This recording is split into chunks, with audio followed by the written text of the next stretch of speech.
திருக்குறள் அதிகாரம் 4 அரண் வலியுறுத்தல். குறள் 6.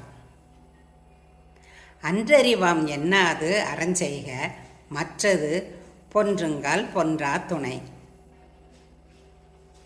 பிறகு பார்த்து கொள்ளலாம் என்று நாள் கடத்தாமல் அறவழியை மேற்கொண்டால் அது ஒருவர் இறந்த பின் கூட அழியா புகழாய் நிலைத்து துணை நிற்கும்.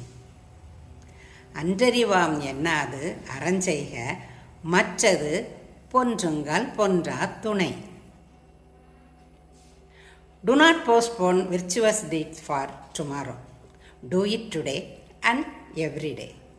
Then only that will be your true friend at the time of your death. அன்றறிவாம் என்னாது அறஞ்செய்க மற்றது பொன்றுங்கால் பொன்றா துணை.